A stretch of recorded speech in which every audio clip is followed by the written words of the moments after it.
আজকের দিনে মিডিয়ার মধ্যে সবচাইতে বড় আর সবচাইতে ভয়ঙ্কর খবর হইল যে ইসরায়েলের সরকারে লেবানন হিজবুল্লাহ সদস্যগুলোর উপরে এমনভাবে হামলা করছে যে হামলায় হাজার হাজার হিজবুল্লাহ সদস্য আহত, যে হামলাটা হিজবুল্লাহ সদস্য হলে টেরু পাইছেন না। আল আরাবিয়া রিপোর্ট পেশ করে। আল আরাবিয়ার রিপোর্ট হইল লেবানন এ radio blast kills 9 injures 2.75 government Israeli attack. যে আল আরাবিয়া খর ইসরায়েলের সরকারে হিজবুল্লাহ সদস্যর উপরে এমনভাবে হামলা করছে যে হামলার কারণে 2750 জন আহত জখমি হয়েছেন এবং 9 জন নিহত হয়েছেন, শহীদ হয়েছেন। হামলাটা হইয়া থাকছে ওয়্যারলেসের মাধ্যমে। হিজবুল্লাহর সদস্য যতজনে ওয়্যারলেস ব্যবহার করতা প্রত্যেকজনে ওয়্যারলেস ব্লাস্ট হয়েছে। কোয়ার এই ওয়্যারলেসটার ডিভাইসটা লো তাইওয়ান থাকিয়া। নিশ্চয় এই ডিভাইসটা বানাইতে সময় কোনো একটা বিস্ফোরণ রাখা হয়েছে, যার কারণে অনেক দিন পরে বটম ডাবানির পরে এই ঘটনা ঘটছে, যার কারণে 2750 জন জখমি হয়েছেন এবং 9 জন শহীদ হয়েছেন। আর 200 জনের অবস্থা খুব গুরুতর। 100টি হাসপাতালও তারা স্থানান্তর করা হয়েছে। এটা হিজবুল্লাহ সদস্য লাগি বহুত বড় হামলা।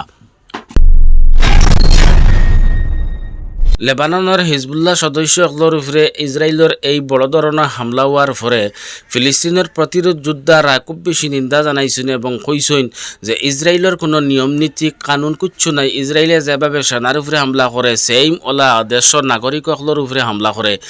ইসরায়েলে হিজবুল্লাহ সদস্যগুলোর উপরে এই হামলাটা করার কারণে ইসরায়েলের উপরে বহুত বড় হামলা করা হইব। এটার বহুত বড় জবাব দেব হইব, যেটা ইসরায়েলে কল্পনাও করতে পারেন না।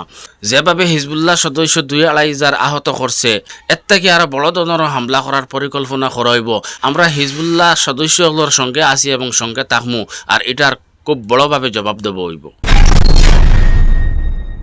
লেবানন ও হিজবুল্লাহ সদস্যগুলোর উপরে ইসরায়েলের এই অ্যাটাক হওয়ার পরে ইরাকর সরকারে কইছে এটা হইয়া থাকলো একটা সাইবার আগ্রাসন, কিন্তু এটা হইয়া থাকলো বড় যুদ্ধ শুরু হওয়ার একটা ভূমিকা। কারণ ইসরায়েলের সরকারে গাজার মধ্যে প্রতিরোধ যুদ্ধগুলোর লগে যুদ্ধত আরিছে, যার কারণে ইসরায়েলের সরকারে সার যে যুদ্ধ বিরতিত বাধ্য না হইয়া কিভাবে যুদ্ধটা বড় করা হয়, যার কারণে লেবাননে হিজবুল্লাহ সদস্যগুলোর উপরে এবং লেবানন নাগরিকগুলোর উপরে সাইবার আগ্রাসন চালানি হয়েছে।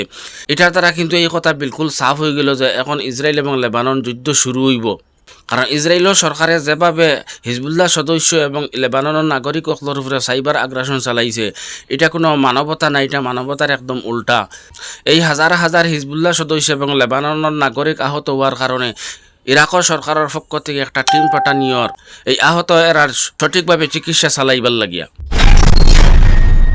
এই সাইবার আগ্রাসনও লেবাননত থাকা ইরানের দূতাবাসর 3 জন আহত হয়েছেন। এর মাস্তাকিয়া একজন মুজতাবা আমানি এই সামান্য আহত হয়েছেন, তার সঙ্গে আরও 2 জন খুব গুরুতর আহত হওয়ার কারণে বৈরুত হাসপাতালও স্থানান্তর করা হয়েছে।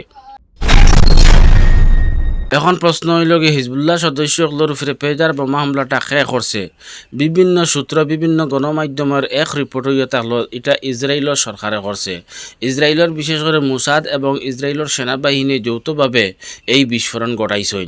আল আরাবিয়ার রিপোর্ট হইয়া থাকলো মুসাদ বম হিজবুল্লাহ পেজ।